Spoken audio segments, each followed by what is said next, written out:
what excites you about the future of instructional design and distance learning? AI. Yeah. AI. Yep. Yep. All I'm talking about right now is AI, and I'm sure Yeah. you're expecting that answer. But this is so right now, because I've thrown myself into this AI world because I'm like, what? How can we? Because I have known the funny thing is that I've now designed 3 AI programs at MIT. And I designed all of these way before ChatGPT or before anyone else is talking about AI. And now when I go back into the courses, the professors do talk about open AI. And it was like, I remember that. Like, how fascinating. So anyway, but from those concepts and now seeing where we're currently at within this AI world, I am just so fascinated to see where this can take us, because I think with using AI education, we can serve so much more people. We can actually reach more people, being able to do more as far as for components of accessibility, with being able to help with autonomy. I mean, there's just so many things that I'm seeing where I'm like, why is no one talking about this? Like, I can't, for instance, I'll give you like 1,000 examples. I should only give you like 2. Have you heard of an app before? It's called Be My Eyes. I've heard it in passing, but please tell us about it. So Be My Eyes has a goal of serving 230 million people who have visual impairments, from those ranging from full blindness to those who just have, a lighter side of a type of visual impairment. And what they do, because now they have an app, they partnered with OpenAI, essentially ChatGPT, to be able to have somebody go and to use their phone and essentially go and to scan something, to be able to take a photo of it, and then to use OpenAI to help them. So imagine going into your fridge and then scanning the contents of inside the fridge and then say, tell me what is inside of here. You can actually pick up a carton of milk and say, tell me the expiration date. You can pick up all these different things. And then you can say, well, tell me, based around the ingredients that I have inside of my fridge, what dish could I make for dinner? And it will tell you. And I will read that to you. You can go into your closet and scan things and say, hey, pick out my outfit for me for the day. And then it will tell you, and it will give you different types of outfits. You can go to the gym and be able to go and scan everything inside of a gym, and it can tell you what fitness machines are available, what's currently not being used. And then you can say, give for me a workout routine that I could do today. And it will give all that to you. Now, with those components in mind, what if we brought that into the educational world? What if somebody wanted to learn more about culinary or fashion design or be a personal trainer? It all goes hand in hand. We can 100% do that. And this app is live right now. Yep. Like you can literally do it right now. And it's like, and I think about those things, like, what? We can serve so many people. We can make the lives of our students so much better with technology from the same type of way. And then there's another one that I saw recently that blew my mind. I'm not sure. Do you know of a YouTuber? His name is Shalma. Have you heard of him before? Shalma became popular by going viral on YouTube, and all of his videos basically were titled as in like, white guy surprises people by speaking Chinese. And what he would do is that he would go to restaurants and shops, and he would go and he would do something like outlandish and silly and kind of weird. And the employees would speak about them in their native tongue. And then he would chime in, and surprise, surprise, he knows Mandarin, and he could just jump into the conversation. And it's always that shocking aspect of like, how does this kid knows all these languages?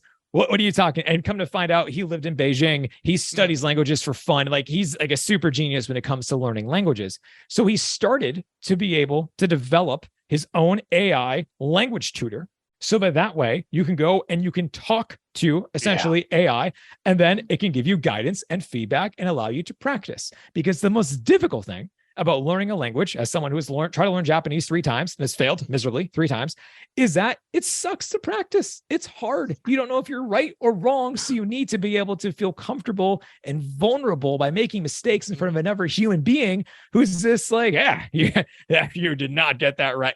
So it's super weird.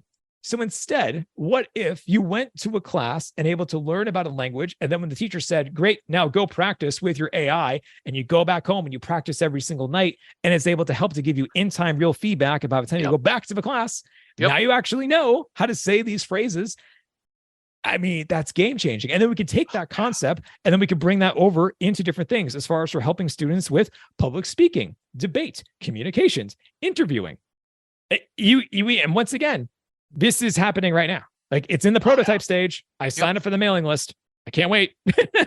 Like I just see all of this transferring over into the higher education space. And if we do so, and if we do it right, yes, right, yeah, thank big you. caveat, if we do it right, and it's going to be awesome, but I know there's going to be many hurdles and trials and other things we're going to have to get through, but that excites me right now. Yeah, there's been plenty of commenting on the perils, the dangers, shortfalls, etc., etc. But yeah, I think if we're aware of, you know, built-in bias of what's being drawn from, yeah, the potential is endless. So again, I'm active in music and in the visual arts. They're coming for what I can do, but you know, I can use those tools to, if I want my complex music theoretical thing, and like it churns it out. Like, oh, cool, this saved me a couple days worth of work, or even just from an access point of view, or just, you know, expanding what the capabilities are for a wide audience. You know, we're pretty much at a point where like anyone can create like their own like Insta story of like, okay, create the visuals. Let's here's this prompt. Let's see what we can come up with the background music to accompany it, because yep, I'm a composer, but the AI is too now. And I am an optimist. So I need to throw that out. But for me, I'm excited about the idea of people, you know, learning about these tools. And again, I started learning how to play a couple of Metallica songs from guitar tabs on the internet. I didn't have my formal Juilliard education to get me into music. And I'm inspired by the idea of people like, yeah, like I did this thing with the thing, and I made this thing, and like I'm now inspired to go further with what's capable with expanding my creativity. And not to dismiss your concerns, by the way.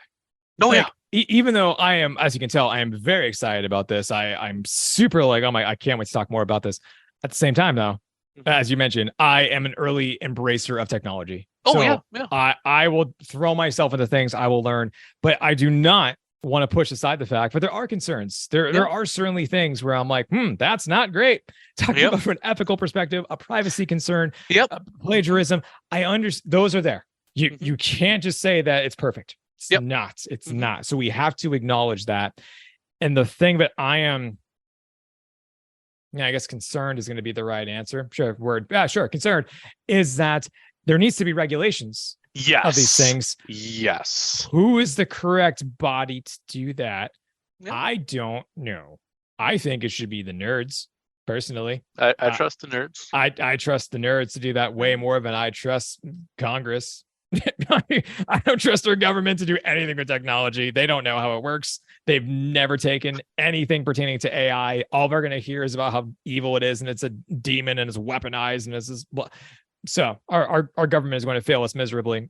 Case in point, look at the trial of Zuckerberg and them asking questions that literally don't make sense.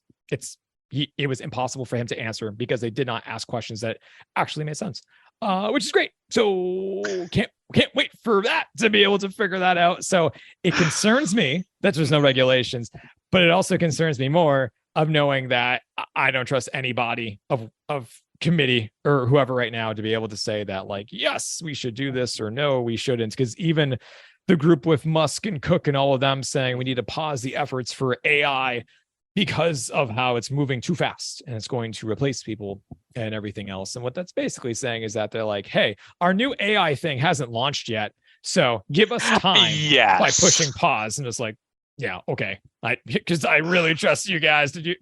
No.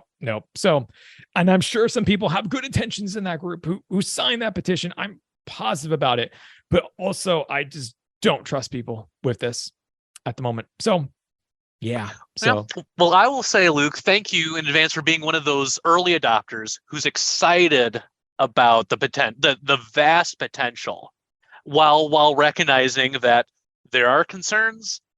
Let's do this without screwing things up. Let's try. Let's all we can do is try. We'll see. Very easy to screw things up right now, but there are some things too that it's been around for forever, and it's still going to be here. Plagiarism. It's always been here.